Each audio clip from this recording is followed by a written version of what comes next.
is absolutely wild as Vern Gagne's all-star wrestling goes coast to coast and continent to continent.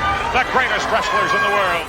He may be an apprentice carpenter, but I guarantee you he is a seasoned ring veteran. I've been hit with bar stools, bar rags, barmaids. I'm talking to you.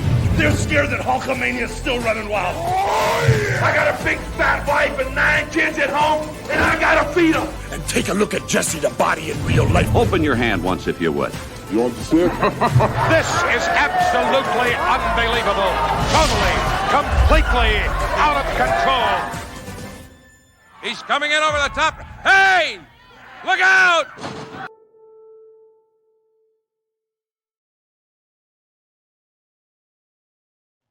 We could tell you to, hey, look out, but you guys know what's coming, right? Because after the intro comes me. I'm Chris. You see it on the screen. Also joining me is Polish Joe. You see him on the screen. You see Mick Karch. He's on the screen. That's how we start the show, guys. I mean, that's kind of a thing. That's our bit. That's our gimmick, right? It really is, and that's the point, that it all goes south after the introduction. So it's been a good 45 seconds. Yeah, right. See ya. Bye. Best show ever. Best show ever. Hey, right. Speaking of best shows, we were all at the MAW Grand Slam for the Women's and Nations a couple of weeks ago. We're going to get into that next time because it was a great show, and we do have some pictures, and we had some fun at that show. So we're going to get into that next week. But we do have a little bit of business to take care of because we've got a returning guest that I know we just barely scratched the surface because apparently Joe wanted to talk about production, and the rest of us are just like, yeah, that's all right. Hey, Joe, I'm not knocking the hustle, baby. Not knocking the hustle. Not knocking the hustle, Joe. There was no hustle. It was two old colleagues talking what we did. Old man. Why you got it? Why you got to insult people? You see the white? I can't see it. My wife calls it an ash blonde. That's what she calls it. Your ass is blonde? Anyway, what I bleach is none of your business. Hey, let's get into the promotions here. Hey, first of all, you guys, you know about our Patreon. It's $4.99 a month. I mean, if you can support your poor little old podcasters, $4.99 a month, you get what we feel is some of the best. I mean, you get great value right here, guys. You get the podcast a day early. You get exclusive live chats. You get our watch-alongs, which, you know, old AWA footage that it's like Mystery Science Theater 3000 meets Mick and Joe and myself. You get a 5-pack of pictures from Mick. You get a personal letter along with a sticker and a magnet from me. I will pay for the postage as well. Not that cheap. I won't make it, delivery on arrival. So it's great, right? $5 a month. People have loved it. Like the people that are part of the Patreon, they love it. And the live chats, like, hey, it's anything goes. So you want access to us. And if you want more Unleashed, that's the best way to support us. You did a great job there, Chris. And I was just going to say, in relation to the 5-pack of pictures that they get from me, I made a mistake a couple of weeks ago, and I sent somebody a picture of Chupik. I meant to send it of Sheik Adnan El Casey. I don't know how I got Chupik in there, but it was returned to sender. I got it back right away. The other 4 pictures were gone, but I got Joe's back. So, well, Mick, I just got to ask you to stop looking in my bedroom window with your fucking camera. Quit taking those shots. I warned. I'm gonna get that restraining order back on. You're the new Bachwickle Brigade, right? He's got something he's got to fill his free time with, Joe. Absolutely. And, and nobody will see the Kermit the Frog outfit, Joe. So don't worry about it. It's a weasel suit, damn it. Oh, sorry. I bet that thing is got a little bit of stank on it. Moving on. Yeah. And also as well, tpublic.com, guys. That's where you can catch all of our AWA Unleashed merch, hats, T-shirts, Slick Mick merchandise. I might be the only one in the world that's got anything with the words "I'm a Slick Mick guy," but you know what? I'm trying to help my guy Mick Karch, even if I'm the only one that's trying to help Mick Karch. So you're the other one besides me. Thank you. All right. Well, now that we've kind of gotten the pleasantries out of the way and the people that don't like our promotions, you've fast forwarded to this point. We have got the return of one of maybe the most influential person that I can remember in the business and a big part of my wrestling fandom. He was really what created one of the apexes of the wrestling industry back in 1996. But we are going to go back before that. And like his WWE theme said, I'm back. And it is the one and only Eric Bischoff. Welcome back, Eric. Thank you.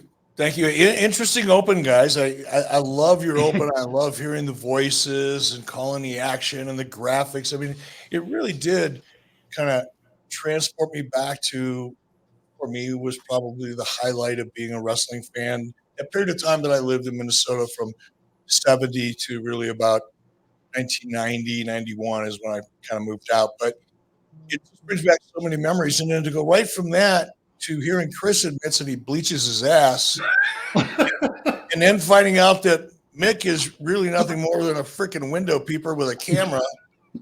I don't know what I'm doing here, folks. This is a hell of a way to start a show. It's only 8:12 in the morning here in Wyoming. I've only had one pot of coffee. I'm only halfway there.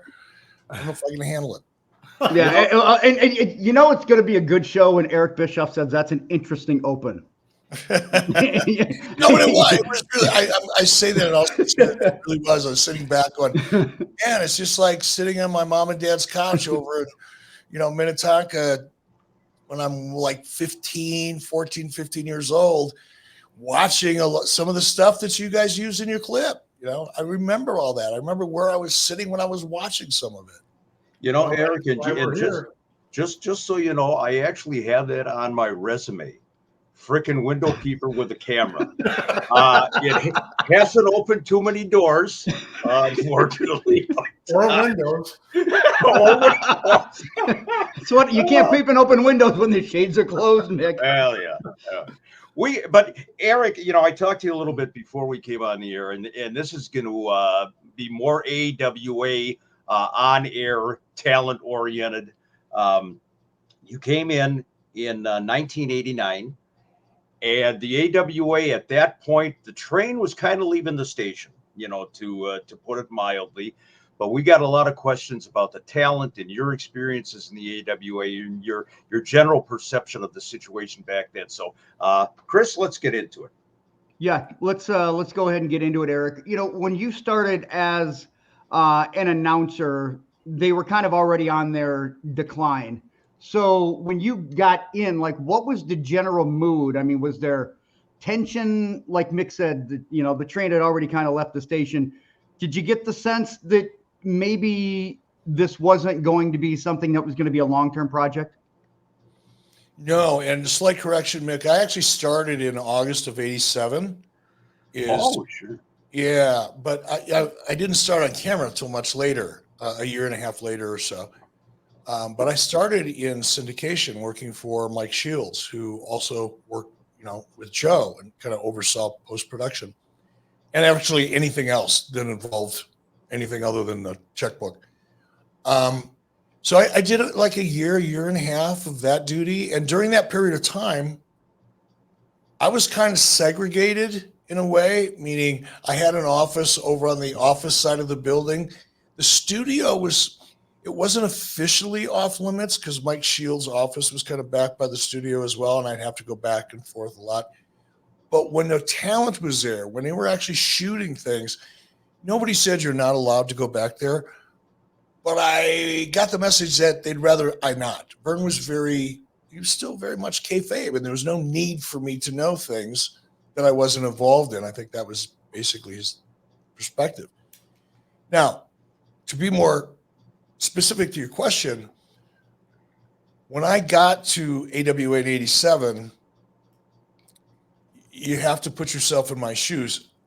I got hired for a job that I didn't even apply for. I got offered a job that I didn't apply for. And the reason I didn't or wouldn't have applied for that job is because I couldn't imagine that someone like me, who's just a wrestling fan and pretty good salesman, how the hell would I end up in a wrestling company? You know, there was no dots for me to connect. So that when it happened, because it's something I never thought about, it just fell out of the sky, so to speak. I was on such a high that whatever else was going on in AWA, if there was stress, I didn't see it. If I saw it, it didn't register. Okay. I was just like on a cloud every single day. And I actually was making less money than I was making before I took the job. So it wasn't a financial benefit. It was just the idea that I would have an opportunity to, one, because I was a wrestling fan, literally work with Vern Gagne and Greg Gagne and Nick Bockwinkel and Ray Stevens and Wahoo McDaniel, and, you know, get to know Baron von Raschke, who lived right down the road from me in Prior Lake at the time. And, you know, all of a sudden my world went from being, wow, I'm a fan, to, wow, hey, Baron, want to ride to Mankato together? You know, it's such a big deal to me that whatever problems that were going on behind the scenes, whatever tension there was, it just didn't register with me. Like I didn't, if I saw it, I didn't recognize it. Well, in '87, the AWA, at least on the surface, was still doing all right. I mean, we had the Rockers against Rose and Summers, a fantastic angle. We still had Kurt Hennig. We still had something to present on air. So it may not have, it looked better on camera than what it was behind the scenes, is my point. Yeah, you couldn't see through the production. There was still great talent there. And again, for me, because I wasn't in the business of I didn't even know what was going on with Vern financially until probably I maybe started getting wind of it or actually registering and paying attention a year later or more, before I got, you know, close enough to Mike Shields. You know, I would spend hours in there talking to Mike and Kathy, his wife. And Mike would be very, he was kind of a mentor in the sense that he was able to teach me a lot about the business of the wrestling business going back to the 60s and the 70s. He kind of smartened me up and brought me up to speed on that aspect of the wrestling industry. And you know, that happened over long periods of time, many hours of conversation. But yeah, other than probably around that time, a year and a half later, it's like, oh, really? What do you mean, Burns? What do you mean he's taking out another loan on his property to keep the doors open? But even when I found out, or it became obvious to me, I didn't think about leaving. There was no way I was going to leave. By that time, I had enough affection for the people I worked with in the company, and I'm a pretty loyal person anyway, almost to a fault, sometimes very much so to a fault. So the idea of, oh, this is short term or long term, it's just where I was at the moment. I didn't plan on going anywhere. So when I was just going to kind of follow up then, because I think your story, you know, the way that you got in from the sales perspective and then just kind of being thrust into the announcer role, when you kind of see that the writing's on the wall and you know, you're looking for your next move, did you want to stay in front of the camera like you did in the AWA, or were you looking at, you know, kind of more of a, you know, of a behind the scenes administrative leadership role? Like, were you hoping that gig that you had in the AWA would kind of set you up for the next announcing role, I guess is kind of what I'm asking. Yeah. I mean, when it became painfully obvious, like when I didn't get paid, you know, for a couple of weeks at a time. Like Mick and Karch. Joe. Yeah. Yeah. Once, now that didn't happen for me until, gosh, I think it was 91 is when, you know, I'd miss one here and there, but they'd make it up real fast. And I never really thought about it, to be honest with you. It wasn't an issue for me at the time. But once it became one, you know, because I had two little kids and I was having a hard time paying my bills, paying for propane to keep my house warm in the wintertime. I had a car too repossessed out of my driveway.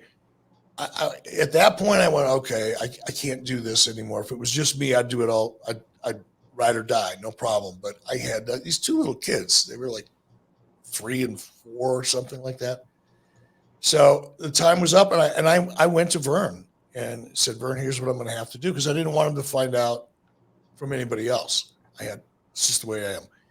So I went to Vern, and he understood, gave me his blessing. That's when I first went to WWF and auditioned for Vince. Whatever year that was, I didn't want to say I asked permission, but I was very respectful and explained why I was going to do what I had to do, and Vern supported it. He didn't get pissy about it or anything. He was very supportive of it.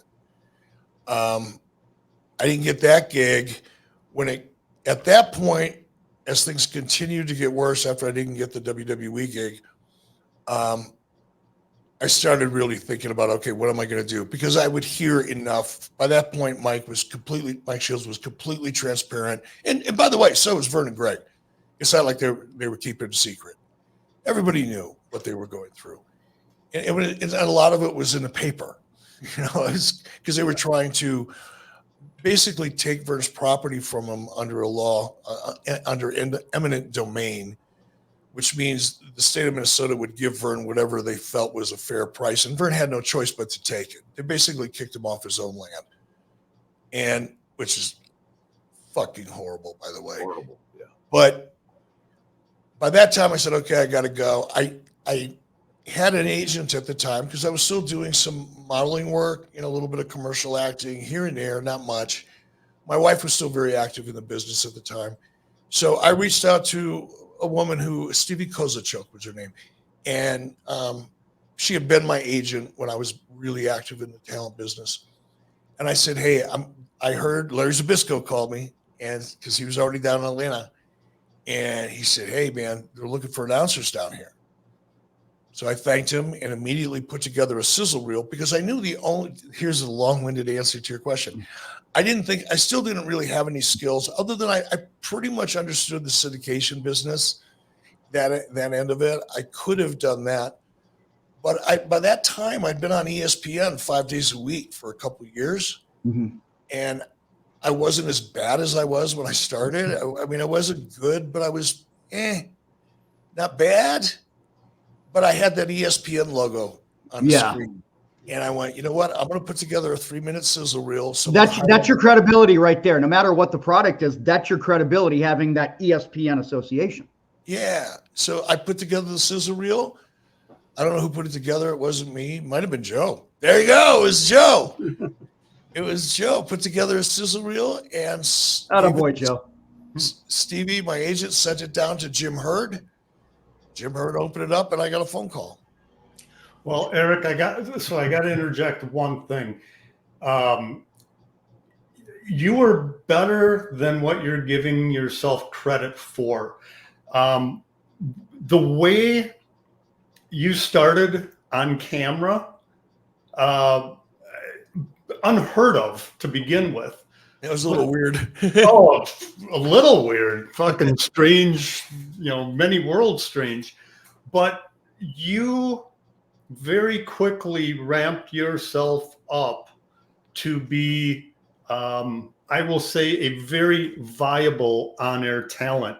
Now, it wasn't the Eric Bischoff of the WCW days, but like anybody, you first get on camera, you're a little apprehensive. You're trying to be, the consummate pro, Walter Cronkite type of announcer. But you elevated yourself very quickly, and obviously turned it into one hell of a career. So I just, I'm not just I appreciate that. You're on air, but it's like when you look back at yourself when you're in high school and you go, fuck, what a dork. That was horrible. Why would I wear that? Oh my God. We still do that every day. Look at that haircut. So when you look back at yourself, you see all the flaws and imperfections, right? And I look back now when I see these things, and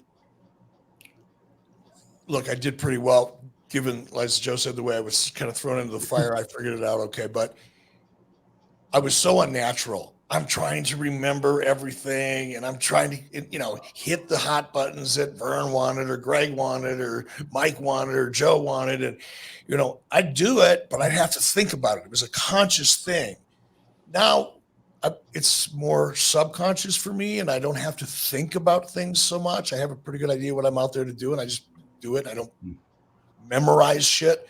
So it feels better now. But when I look back at some of that early stuff, it's like, oh my God, I'm reading off a billboard in my brain, and I sound just like I'm reading the newspaper, and I see that in a lot of talent today, even high profile talent. I see it backstage. It's like, oh my God, could you please learn how to make this sound like something you'd actually freaking say? But that's every talent. I mean, I look back to when the Midnight Rockers, when they first started doing their promos, Sean, I mean, it was robotic almost. Same thing with the Nasty Boys. You take anybody, when they first get on camera, they're nervous and they're constantly thinking about what to say rather than just being in a conversation and presenting themselves for what their, in terms of wrestling, is what their gimmick is. And it's funny when I watched two people backstage down in, stick person. Listen to me. I'm so progressive. Stick person now, no longer a stick man. Then I'd have all kind of ists at the end of my name. But I have a good friend of mine who is a very high profile actor. A couple of them actually, and when I talk to them about acting and how they approach it, they say the same thing. Acting is reacting.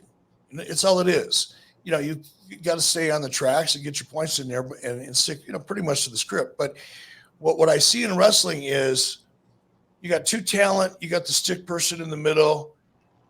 They're trying to react to each other and to the mic. And what they're really doing is trying to communicate to the camera, and they just don't have it. They just can't. You can't serve all those different masters. If you just act and react on a talent and let everybody else do what they need to do around you, it'll feel real. But the minute you start trying to include the camera in the conversation, you actually lose the audience. It's kind of fun to watch. Is there like a level of overthinking then with a lot of things, because everything seems to be so scripted? Like I said, we're bullet points. Like we like to kind of figure out what it is that we're going to talk about, but wherever it goes, we allow the organic, conversation to take place. Is that something that is everything just over scripted now? It is. Well, not necessarily over scripted. There's a nuance here. I don't think there's anything wrong with a detailed, thorough script, whether it's for a 2-minute backstage segment or a 6-minute in-ring segment, doesn't matter. But I think the mistake that producers and talent make is they're looking at that script and they're memorizing word for word. Mm-hmm. I think a good actor, and I'm not an expert, I don't want to make it sound like I know this world of acting in feature films and television, more traditional acting, but a good actor or actress will take that script and they'll make it their own. That may include, editing some, a different choice of words or verbiage to reflect the actress and the character or actor that they're trying to portray. So you take a good script. If you're a good actor, you read through it, you understand where it's going, why it's there, the emotion it's supposed to evoke, what the purpose of the scene is. And you more or less stick to that script, but you have to internalize it. And I think in wrestling, we just skip that step. We write a good script. It could be freaking awesome, but the talent ends up just reacting to the written word, and they're not reacting to the person speaking the written word. And there's a big difference, but it's so nuanced and subtle. Most people don't realize it's happening. Eric, I mentioned this on the show before. To your point about internalizing and what have you, I was at a TNA taping back in 2010, and Big Matt Morgan, all 6'10" of them. I mentioned this on the show before. He's backstage before the show, and he's got a cue card, and he's going to go out and he's going to cut a 2-minute in-ring promo, 2 minutes max. And this poor guy is walking back and forth. He's pacing, and he's reading the script. And honest to God, 45 minutes later, I came back to the same area, and he's still doing the same thing. He's just like sweating bullets for this 2-minute segment. And he wasn't the greatest promo guy in the world. You know, he was based on size and, you know, impact and so forth. But I just thought, my God, has the business changed from the days when a Crusher or a Mad Dog would be given the town, given the instruction, go out there and do 3 minutes on Rockford, you're wrestling Bockwinkel and Peoria, and they would go out and wing it. And, you know, to your point about overthinking, that just stuck with me. Can I jump in on that a little bit? Yeah. First of all, great observation on Matt. That was Matt. I worked with Matt quite a bit. Great human being. Love the guy. He's involved in politics now, I believe, in the community. But as big as Matt was, and he was a monster, he was so insecure when it came to speaking on the mic. He would get himself so wound up, like holding your breath when you're talking, you know, it's just crazy. And he was one of those guys. And what's really sad that would, you know, spend time memorizing, you know, whatever. And what's really sad is nobody ever directed Matt. That wasn't my role there at that time. And I would, when I had time, when I saw somebody, you know, struggling with a promo or whatever, I would jump in, whether it was my job or not, because just as a friend or somebody I work with, you know, try to help them out. Because it's really obvious to me when people are not comfortable when they're doing promos, even if they're acting like they are. But had a good director worked with Matt, or even a producer that thinks like a director, Matt, Polish Joe did. So did Mike Shields. When you have a producer that thinks like a director and you're just doing promos on towns and they're giving your town, they're giving your opponent, they're giving you the time, they're telling you where you can buy tickets, you know, which used car lot is sponsoring the event, all that good stuff.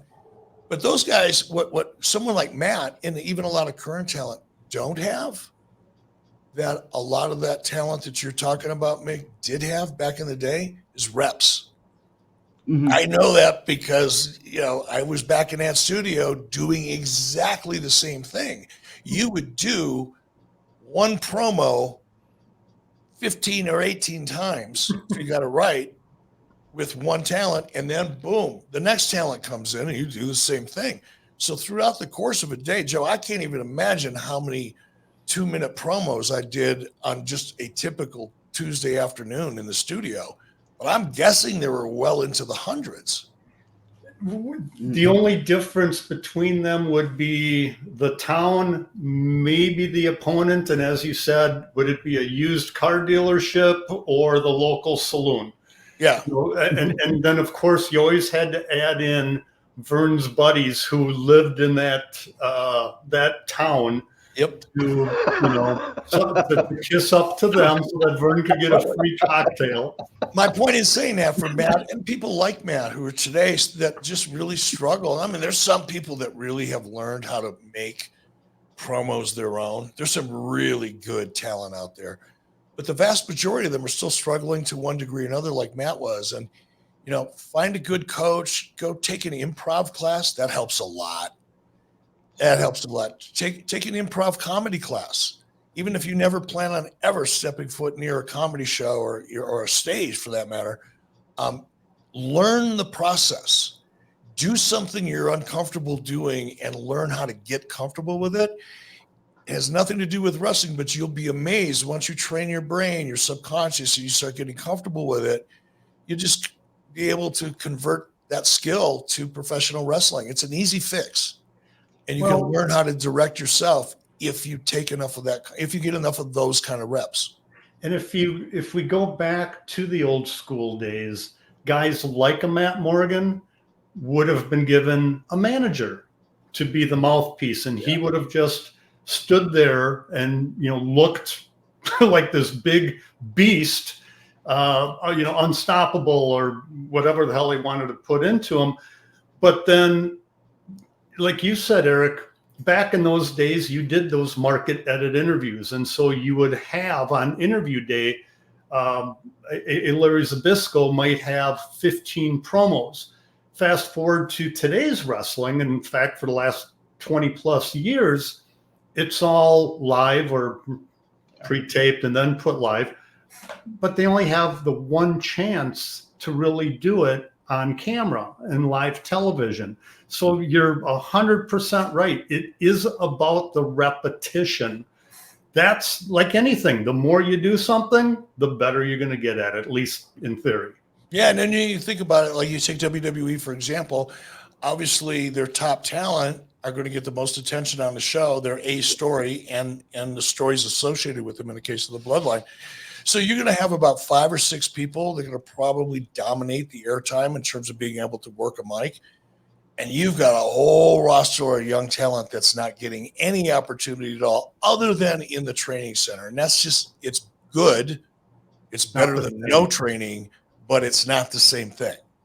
It's part of the journey, but it's early in the journey when your training and direction is coming in an artificial environment.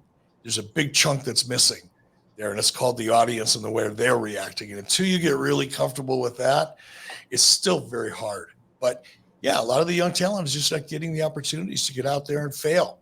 It's amazing how different people are and can be once they have that camera, that lens in front of them, and they've got lights and possibly an audience, somebody that you think they're going to do great on camera. And then they get on there and then it becomes the AWA will be coming to Green Bay's, they become robotic. They just freeze up. I've seen it 100 flipping times, 100 plus times with talent.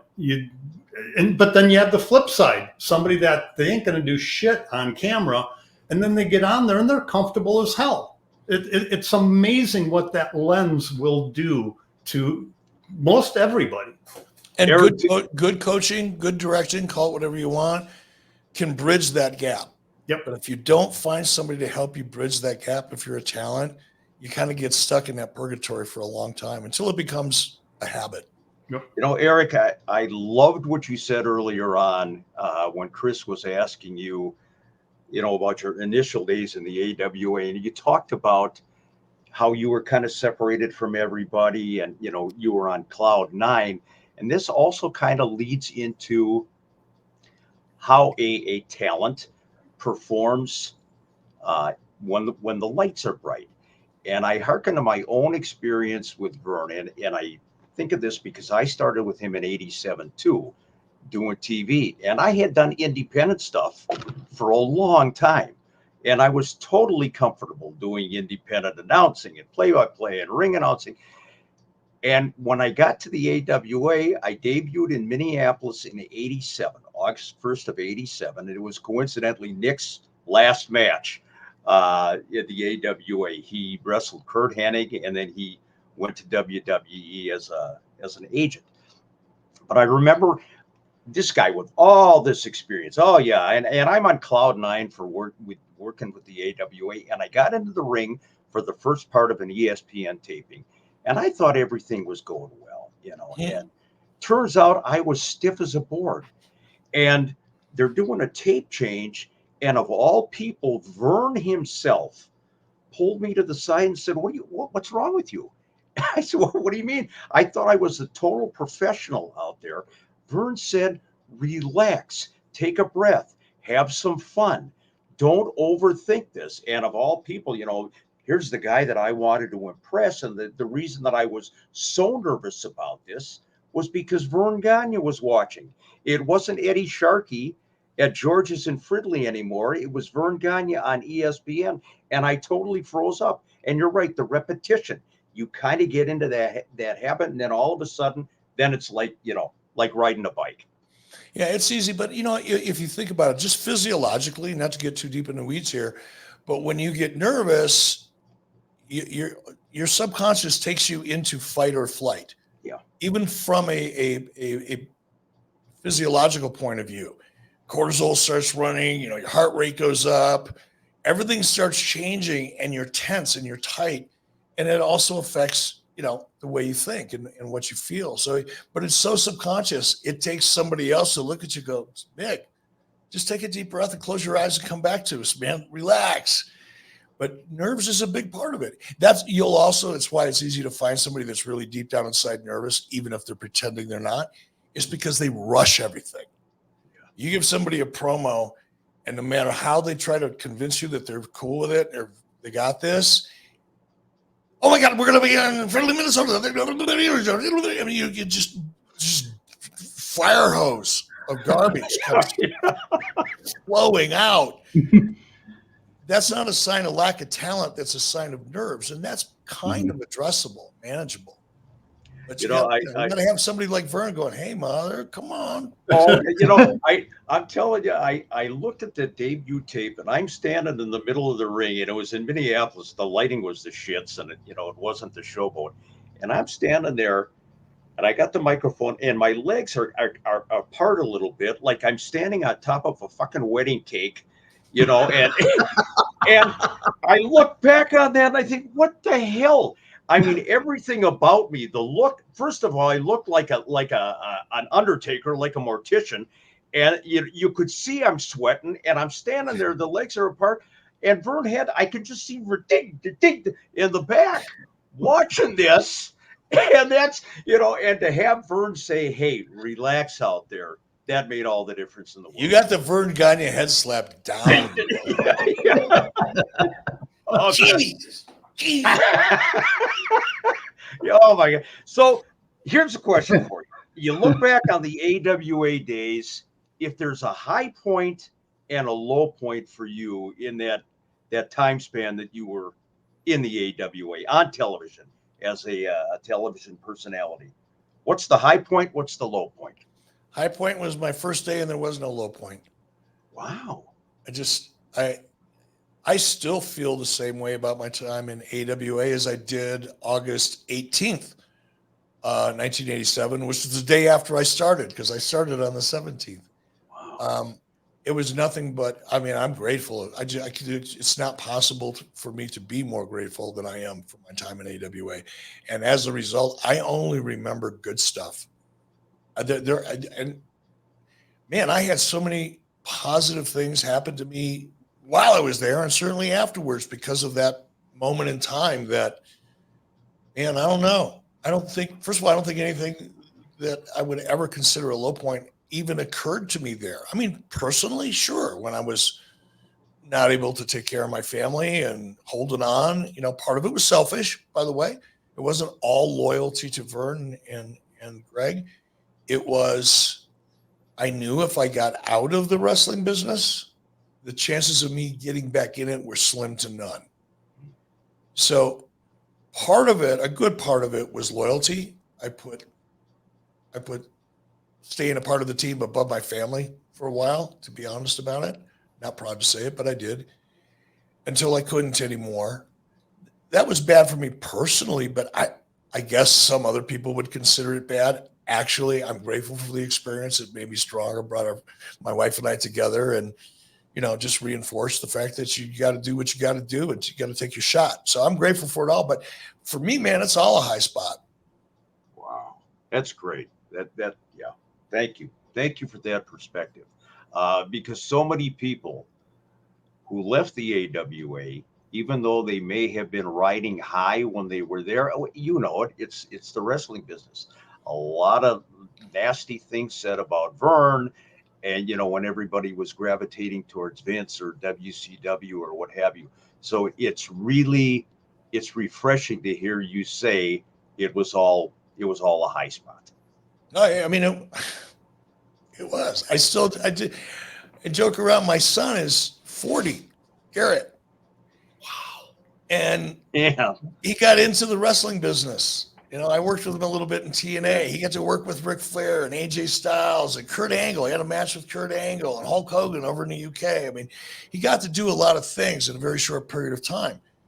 But but he also took his first bump from Wahoo McDaniels. So he's 40 years old, and he gets to walk around telling everybody he took his first big bump from Wahoo McDaniels.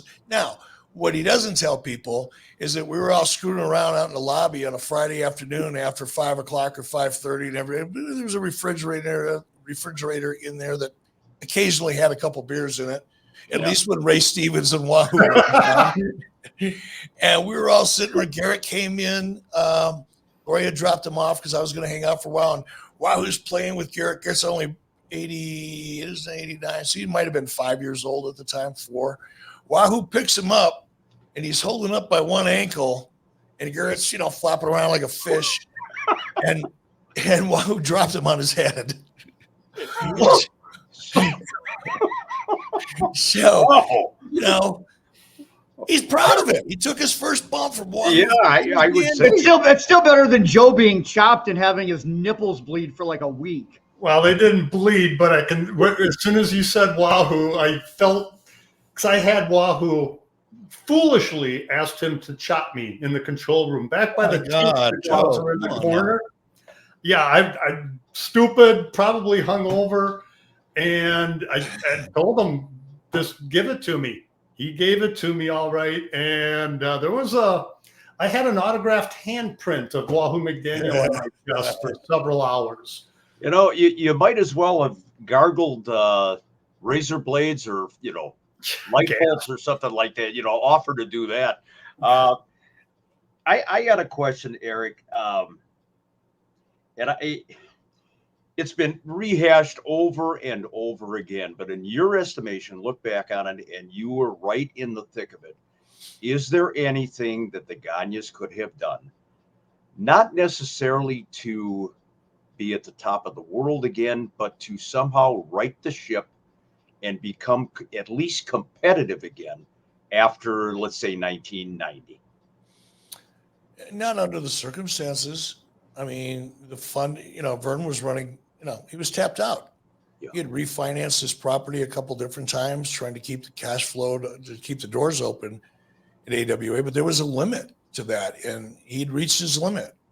And without resources, you can come up with the best ideas in the world, but you don't have the ability to execute them.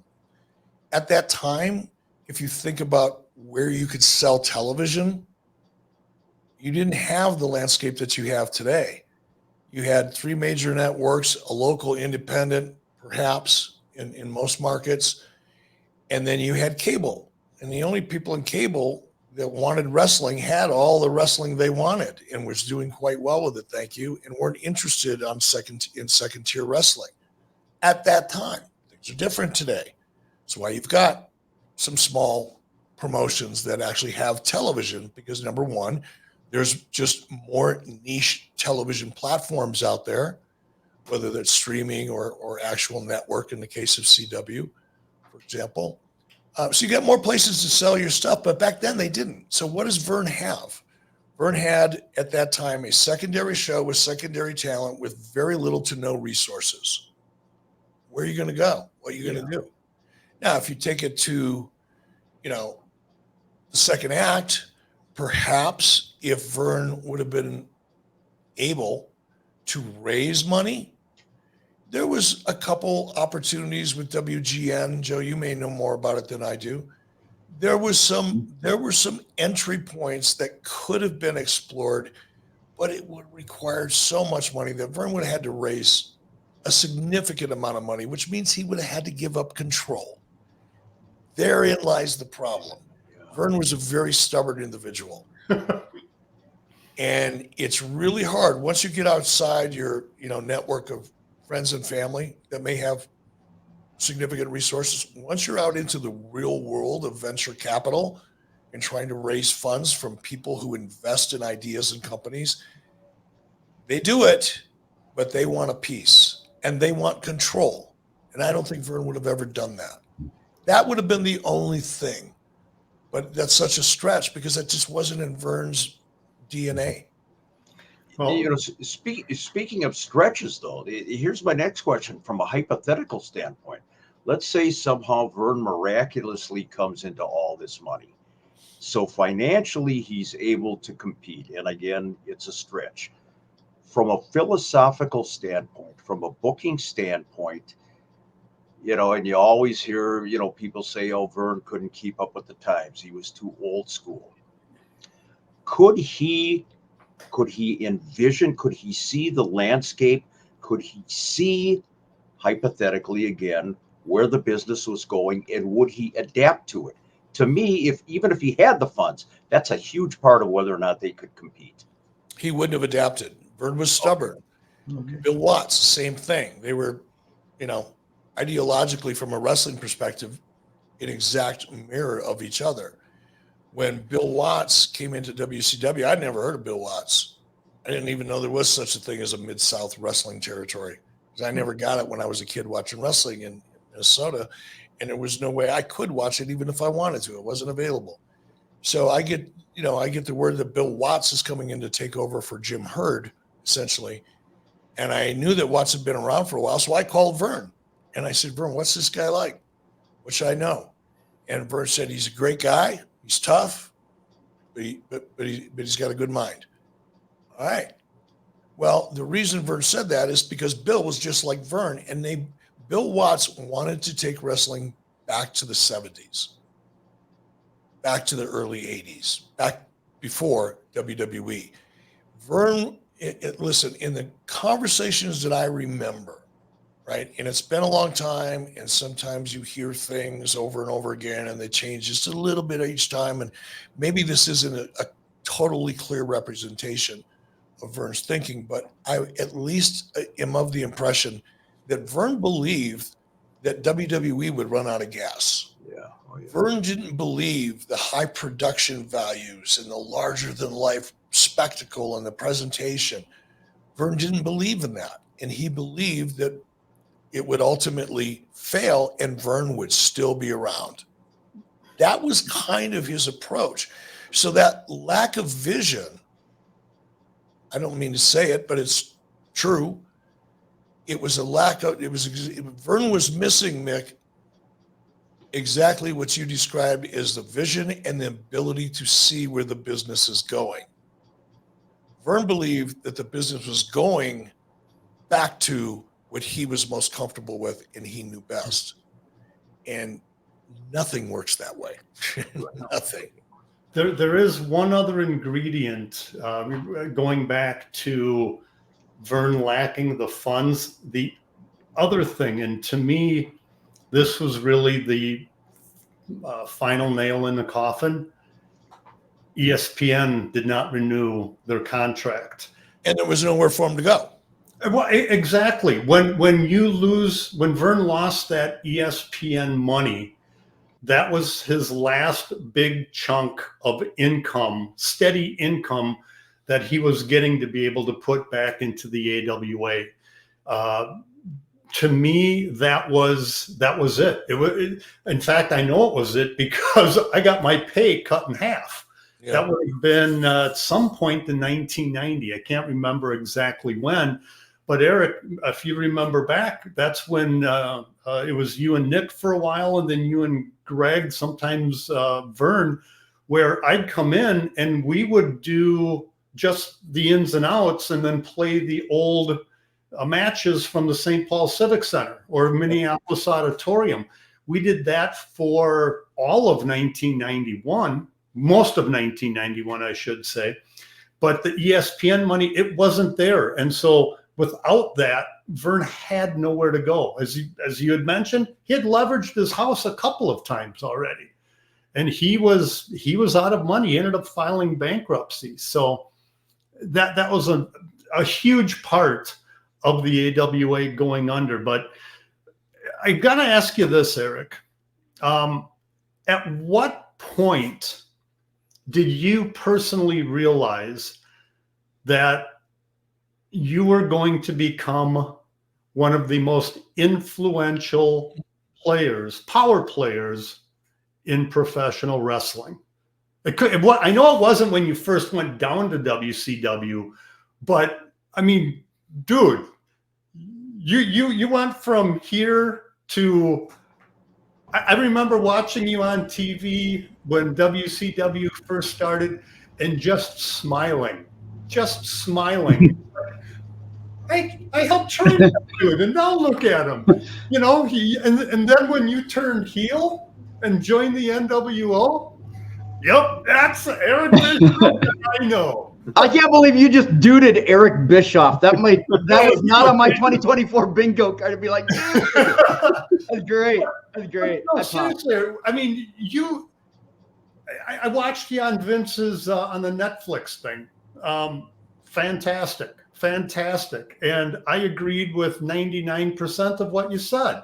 But you went from doing syndicated AWA, take that back. You went from Ninja Star Wars to becoming, still to this day, one of the most recognizable and influential people in professional wrestling over the last 40 plus years. No doubt.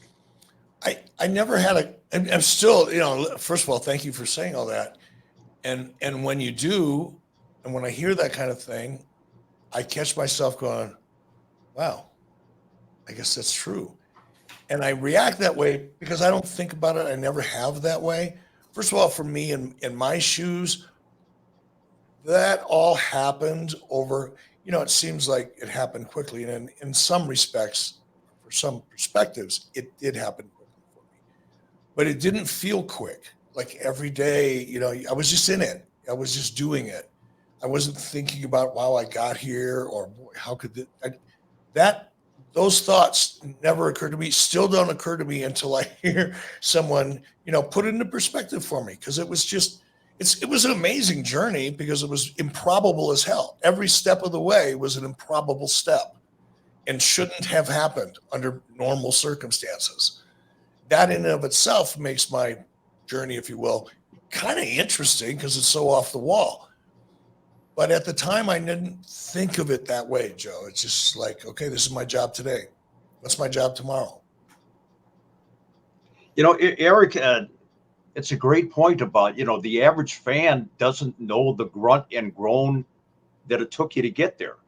If you're watching television in, the early 90s, and then all of a sudden you're fast forwarding to WCW and Nitro and everything else, it looks like, hey, Eric Bischoff was just last week in the AWA, and now he's this big power guy in WCW, and nobody realizes the sweat and the blood and tears that you put in long before that.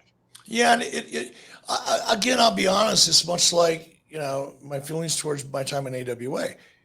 Was there tears? Nah. Was there sweat? A lot. Was there sacrifice? For sure.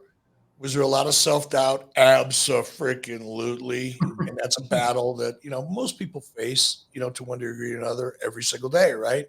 But when you take this cat like me at that time, who was probably as unqualified as you could be for a job that big, but I had good instincts. I had enough confidence to get through it all, but it was hard. The self-doubt is the hard part. Am I doing the right thing? What are people going to think? You go through all that. That's a mental, kind of beating that you put yourself through a lot, or I did anyway. But for the most part, that whole period of time, there's some shitty things that happen. I couldn't describe it to you because I don't think about it. Mostly I just think about the good stuff. But what I wish people would understand, appreciate more, because they would have more of appreciation for a different aspect of the business other than what they see on TV, is the situation and the conditions that existed during my journey. Because a lot of my opportunities were born out of chaos. Somebody else's poor choices and decisions opened up a lane that if things would have been running right, that lane would have never opened up for me. It's like right place, right time, right person at the right place at the right time, I guess. And that's the most fascinating part. You think back and say, what if this one thing that occurred and created a domino effect, what if that never would have happened? I wouldn't be sitting here talking to you guys right now. What if Larry Nelson wouldn't have had that last fucking cocktail and wrapped a car around a tree? I would have never been holding a microphone. We were just talking about that before the show too. That was something that Joe and Mick were kind of tossing around, and I think it's ironic that you bring it up because it is like a butterfly effect. It's like, one It's so thing cool to affects think something about. else. When you start getting full of yourself, you start thinking, oh wow, I really accomplished something. Just think about how many little things that could have been slightly different along the way, and you ain't shit. So you got to be honest about stuff like that. I do anyway, because I find it helps me stay grateful, to be honest, and it keeps you grounded. Well, talking about shit, I want to, before we get into word association, the Team Challenge series, like this was a part of my AWA experience that I'm sorry. Dude, I thought it was good. Like Tommy Jammer in the green screen. I was like, this shit's cool. And then I realized later that Gagne felt the same way you did about Tommy Dreamer, by the way. I mean, like, whose idea was it? Like, how was it? How did people respond to it? I mean, how did this all come about? And did you ever know, like, in the moment that maybe this wasn't exactly the best idea that we could have put out there at that time? It's funny. There's a whole, subgroup of people that just love to bury me on social media. And by the way, I love the Team Challenge series at the time. Like, I thought it was cool. It was different. It was unique. I don't care what anybody says. I will go back and I will watch it with a smile on my face. I might be high, but I'll watch it with a smile on my face. Well, by the way, I've done that too. It's really good high. It's like old, Saturday Night Live back when it used to be funny when you light up a joint and sit back with your buddies in college and just laugh at Saturday Night Live. No, but I get a lot of heat for that.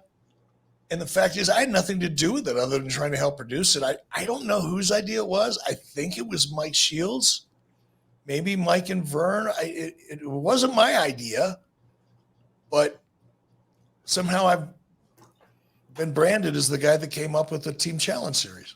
I know exactly how the Team Challenge series started. Do you remember a guy that Vern brought in? His name was Nick. That was his first name. He was an outside producer, and he came in to try to do something totally new and different in professional wrestling.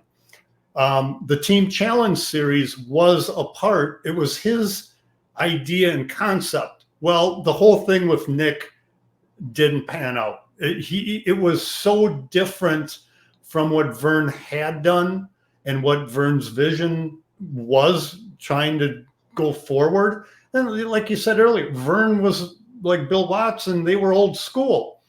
So after Nick left, the whole Team Challenge series idea continued to evolve. Greg was the one that really did the final push to get it on the air.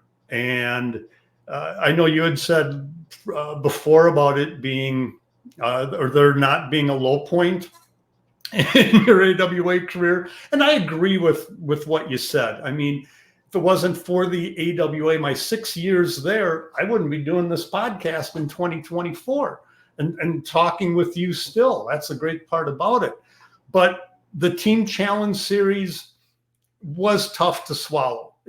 Doing those matches at WTCN with no audience whatsoever, the turkey on the pole match, I sort of like Jake Milliman.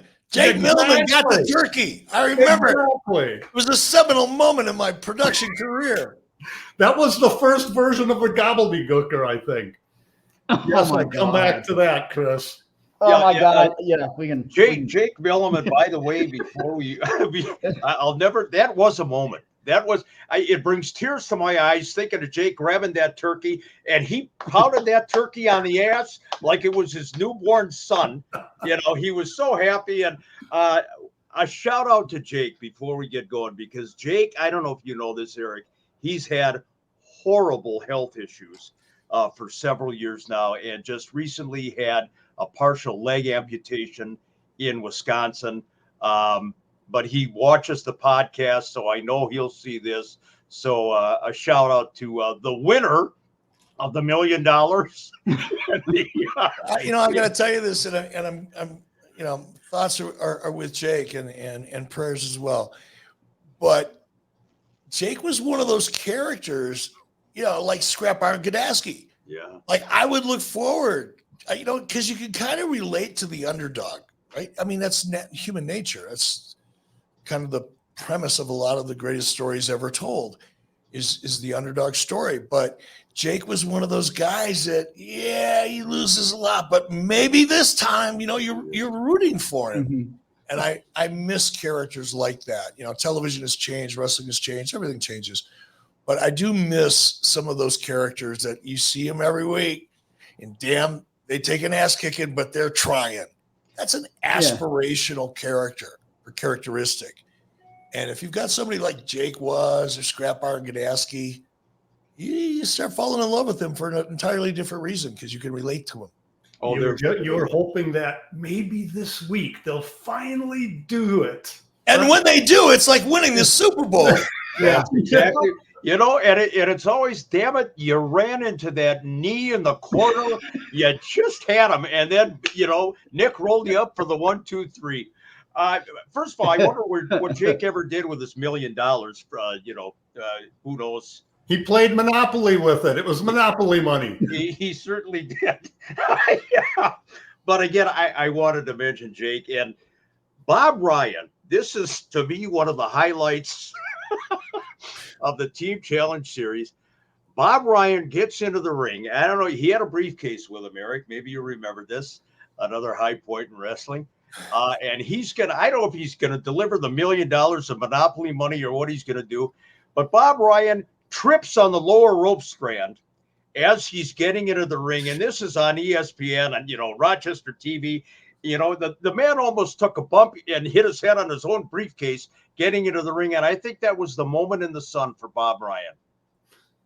Bob was funny. Bob was a real estate attorney. And he was young in his career. He wasn't like a high profile attorney. He was just a young local real estate attorney. I don't know how Vern found him, probably through the legal process of eminent domain and trying to defend his property against that, I'm guessing. And then Vern just brought him in and hired him. And I liked Bob, but he was such a fish out of water. I mean, if I was going to write a sitcom about wrestling, I think that period of time in the AWA might be a good place to start. Not only because it was just, a bizarre circumstance. I mean, the circumstances were very difficult, but there's always comedy in difficult things. But the cast of characters, it's like you call the casting department, you say, look, here's the deal. We got a bunch of wrestlers. We got a bunch, physically, imposing, alpha personalities, even if they're not all jacked up and big. This is an alpha world. We need the opposite of that because we need contrast. So let's bring in the least likely person you would ever expect in that cast of characters. And let's put him front and center and see what happens. And, we had talked about it before, being uncomfortable, being in front of the camera. Bob Ryan was not comfortable being on. Oh, he was an attorney. He just wanted to negotiate contracts. He didn't want to be an actor. Exactly. Be in the ring, trying to pretend he's something he's not. And he's probably carrying around that briefcase going, I wonder if there's any legal implications about the fact that I'm pretending that there's $1 million in cash. Actually, it's not $1 million in cash. Oh, my God, my legal career is over. Eric, you've set up the next segment for us perfectly, and that is the cast of characters. Professional wrestling, without a doubt, is a cast of characters. We're going to do a little word association now, or name association, as we go along here. Chris will pop up the pictures and just give your short little take on who we've got. The first photo, the Lumberjacks, John Nord and Scott Norton. Man, love those guys, both of them. I just saw John Nord in the Minneapolis airport about 6 or 8 months ago. I'm coming down the escalator, and we got to the bottom of the escalator, and I hear, "Hey, Bischoff." I turn around and I look, he doesn't look anything like that now. Right, right. Like, an average giant human being. And I didn't even recognize him at first until he started talking. I recognized his voice, and it was so great to see him. Scott Norton. Okay, there is no one word things here. I can't do that. No. But Scott Norton has really, over the years, has become a very good friend of mine. And I suck at staying in touch with people. It's just not my thing. But whenever I see Scott, it's just like no time has passed. He's a wonderful human being. I traveled the world with Scott. I spent time in Japan with Scott. I spent time in Pyongyang, North Korea with Scott. I spent time on a private jet with Scott, a private jet that was basically the size of a big Kia car. And Scott is claustrophobic, and you've never had as much fun as you can possibly imagine, unless you're locked in a Learjet 24, which is kind of a flying tuna fish can with a 300-pound guy who's afraid to fly. That's a fun time. I got to know his wife, and just wonderful people, great experiences. And it all started, over on Highway 12 in Golden Valley. Yeah, Yukon John and Flapjack Norton. Oh, God. Flapjack Norton. What a great gimmick. Name number 2. This is a guy I've been familiar with for a few years, and you got to work with him on camera kind of after his wrestling career had come to an end, and that's our good friend, Mr. Bockwinkel. Talk about Nick a little bit.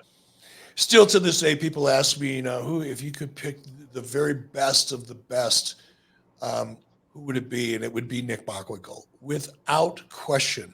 From his ability to the character that he created, his just artful way of presenting that character and the consistency with it. And then he was equally as artistic in the ring and believable. I don't think I've yet seen a character from my taste and my perspective now. It's subjective, I get it. But I can't think of another professional wrestler who was as good at every aspect of wrestling and presenting in the ring as Nick Bockwinkel. Just the absolute best of the best, in my opinion. Amen. And when people make the comparisons between Nick and Ric Flair, I just, got to kind of cringe a little bit. I realize it's apples and oranges, but it is. Yeah, 100% agree with you on Nick. What a guy. What a guy. The next names that we've got are the Olympians, the tag team of Ken Patera and Brad Rheingans.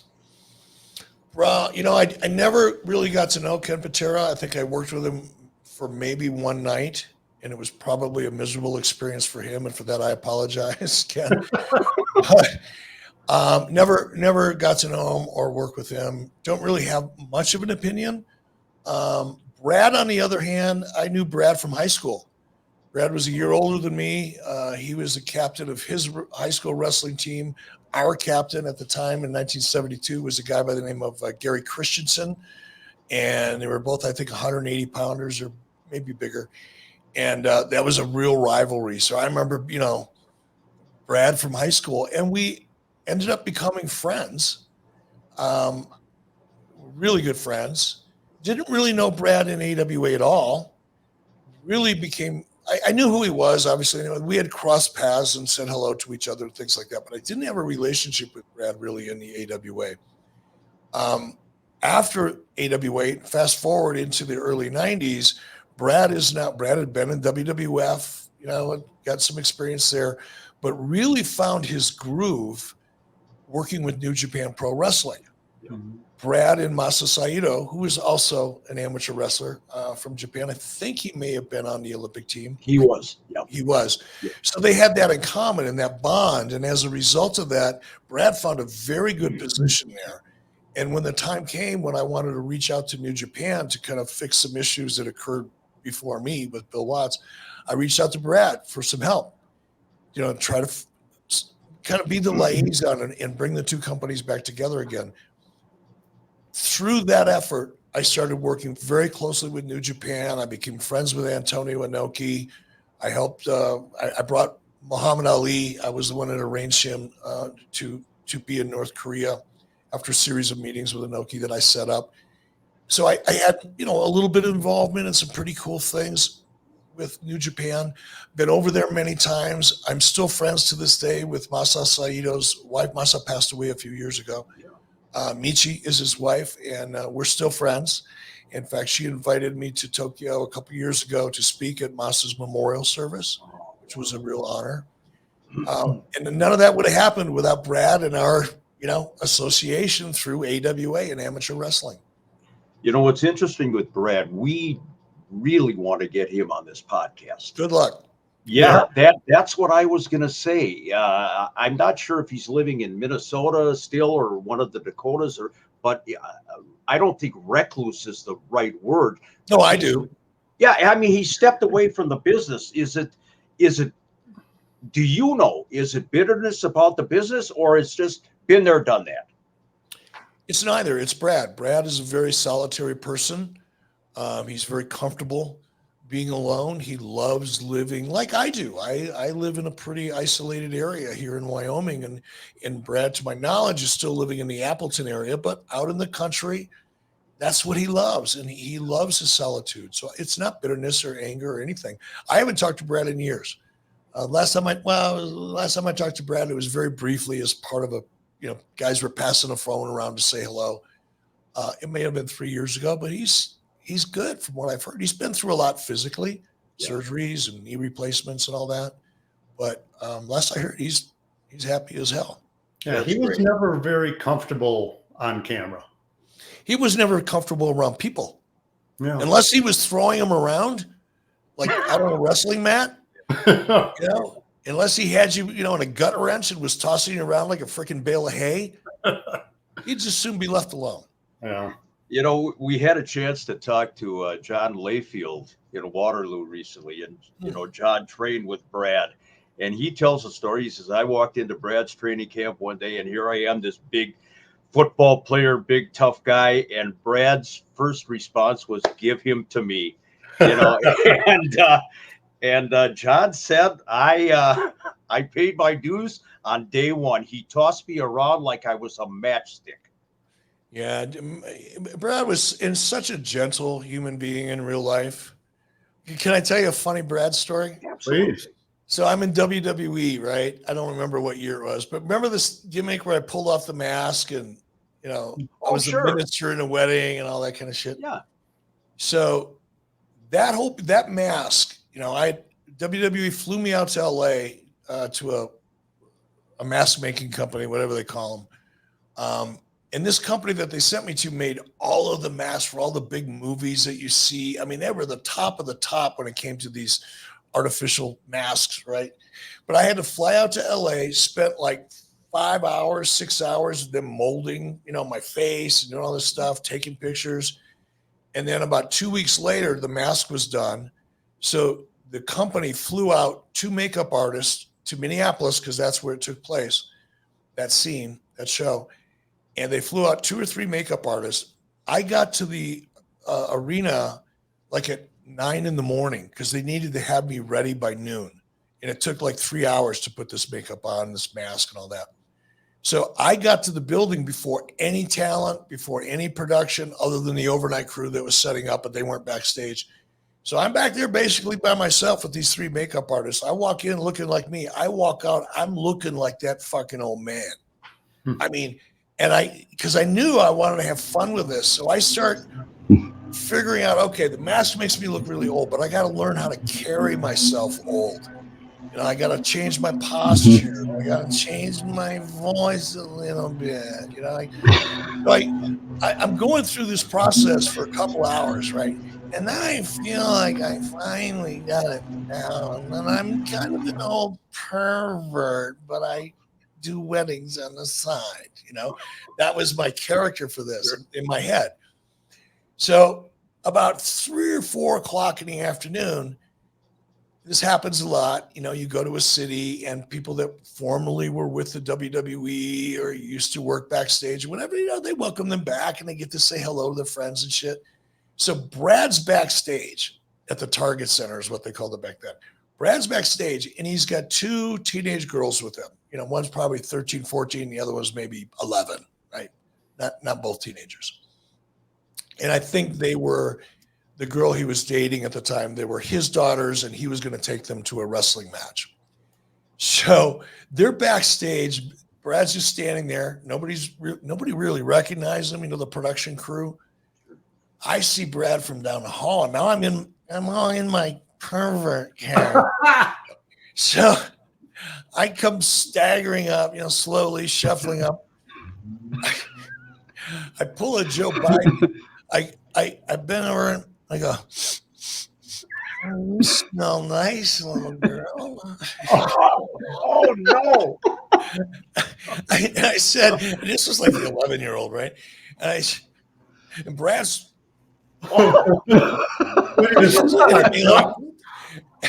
I walked away. I took a few steps back because I was afraid what Brad might do. And I started walking away, and then I turned around and said, "If you'd like to come to my dressing room, I have candy." And I turned around and walked away. I'm thinking, Brad is going to rip this old man apart and realize it's me. I didn't tell him. I never, because nobody knew it was me until I ripped the mask off. Nobody backstage knew it was me. I faked everybody out. I had a conversation with Eddie Guerrero, who thought I was the old man. Oh my God. That's how good that mask was. So now fast forward, I pulled this little gag on Brad. He doesn't even know it was a rib yet. I go out, I pull the mask off on TV, and I see Brad backstage. You don't know how close you came. Oh my God, that was hilarious. Oh, that could have been disaster, pal. That oh God. He could have given you a 3-minute warning on that, Eric. That's exactly right. Moving ahead, and I don't know how well you knew this guy. We've talked a lot about guys who started to make a splash in the business in the AWA and then moved elsewhere and really went big. And pardon the expression, went big. We're talking about Coquina Maximus. What are your memories of Yoko? I think I did one of his first ringside promos in Rochester with Coquina Maximus. Yeah. Yoko Ono. I remember it well. He's sad to say, you know, a guy his size and with a heart condition and what have you. But here was the situation again. You know, the AWA had this guy. Granted, the train was leaving the station. But man, that transformation that he made, you know, winning a world title, you know, for WWF and what have you, just extraordinary. Just amazing how many guys you don't see what the future holds for them. Yep. Next guy, unfortunately, got taken away way too soon. DJ Peterson. Wow, what do I remember about DJ? Do you have a picture you could flash up? It'll help jog my memory. Yeah, DJ was a part with JT Southern, the tag team. Yeah, I remember the name. Shock. Yeah, I think Chris is, there we go. There he goes. There we go. Yeah. Didn't work with DJ a lot. I don't recall doing a lot of interviews with him. Certainly remember him. Great athlete. Mm-hmm. Really impressive guy, but you know, I just didn't interact with him much. Yeah, and DJ actually, you know, unfortunately, he met his demise in a motorcycle accident several years ago. But in the AWA record book, DJ and Dill Wilkes, the Trooper, are the very last AWA tag team champions. You know, so that's kind of his claim to fame with the AWA. Great guy. DJ, and again, unfortunately, Joe, I know this team is one of your favorites, and let's ask Eric his memory of Wayne Bloom and Mike Enos, the Destruction Crew, and then the Minnesota Wrecking Crew #2, and then the Beverly Brothers, talk about Wayne and Mike a little bit. You know, Wayne, I don't know how Wayne and I ended up crossing paths originally. Yes, I do, actually. Wayne was a Robbinsdale guy, right? I went to Minnetonka High School. Yeah, kind of competitive, same region in sports and all that. But after high school, we started hanging around some of the same bars. And more often than not, when I say hanging around, Wayne was a bouncer. And he didn't really look that impressive. You know, he wasn't like a big jacked up guy. He was more like long and lean, but he was like exceptionally powerful. I mean, he was like 5 times stronger than he looked. I mean, he looked good, and he was a big guy, and he had long arms, long legs. You could tell he was an athlete, but he wasn't like a jacked up athlete. But he held like a couple deadlift records. I mean, he was a competitive weightlifter, and he was tough as nails. And he had a hell of a reputation as a bouncer. Like, he wouldn't just take you out. He'd take you out in pieces in a bag with a sponge. And wow. And it's like, you know, he's one of those guys you learn to stay away from. And we just had a couple of mutual friends. And I remember one night, and this is before we, you know, connected in wrestling, right? And I had not a reputation like that, but I like to mix it up. And at the time I was competitive martial artist and shit. So I was a little cocky, and it's not like I would pick fights, but I wouldn't miss an opportunity to engage in one if it was justified even a little bit. So I go it was New Year's Eve. It was a place called Gordon's in the Park. Yes. And they had a basement bar down there, and I think it was Gordon's in the Park, or maybe it was just Gordon's, but it was in Brooklyn Park. And my friend had a band called Up Front. Greg Hagee, shout out, Minnetonka guy, wrestled with me at Minnetonka in 72, 73. Anyway, his band's playing downstairs. I'm with my wife. She wasn't my wife then. We had just started dating. We're down in the bar, and now it's closing time. And we wanted to leave. Lori and I wanted to leave. It's not like we want to stick around. We're not those people, never were. So we're trying to make our way to the door, but now some people don't want to leave. Some do, blah, blah. It's New Year's Eve, right? Everybody's drunk. Now the bouncers start moving in to kind of get people out, because state law is you got to have the beer off the table and the people out the door by a certain time. So bouncers are coming along. Lori and I are starting to go up the stairs to leave, and I feel this big hand on my shoulder. And people were pushing each other. They were drunk. They're stupid. And my first reaction is, I'm going to turn around and just put an elbow right between this son of a bitch's eyes. He's laying hands on me. You know, I was drunk too, right? Stupid. I turn around, I'm ready, and I look, and it's Wayne Bloom. Oh, boy. He was moving me out of the way to get to somebody else. I'm thinking it's just some drunk asshole, you know, pushing me out of the way with my wife. That guy deserves an elbow between the eyes. This guy, on the other hand, will take me out of the bag with a sponge. and Wayne recognized me, and there was a brief pause, and I went, "Oh, don't do anything stupid, because you'll die if you do." And from that point on, you know, fast forward, I'd see him in the clubs, and we'd, you know, just acknowledge each other and say hello. And then, boom, he's in the studio with Mike Enos, and I'm interviewing him. And it's just really cool. My wife went to high school with him, you know, at the same time. She didn't really know him then, but at the same time. So small world kind of stuff. Small world, especially with Minnesota wrestling. Yeah. Moving on to our next one. It's actually going to be about two people. And it's tough to not say the first one and ask about the second one because of an angle that was run. Colonel De Beers, and then following up with that, the whole race angle with Derek Dukes. First of all, I don't think De Beers liked me much for whatever reason. And there was probably multiple reasons. You know, if I was an old school guy that had been through the territories, and I see this freaking weatherman looking kid that's, yeah, I get it, you know, but I worked with him a few times, obviously. I don't remember the angle. Well, I just don't. Maybe it's one of those things, because I don't like to carry around negative thoughts. Maybe it's one of those things that my subconscious said, nah, kick that out. Delete that. The angle which we've talked about a lot on the show here, Eric, and we're really surprised that Vern okayed this angle.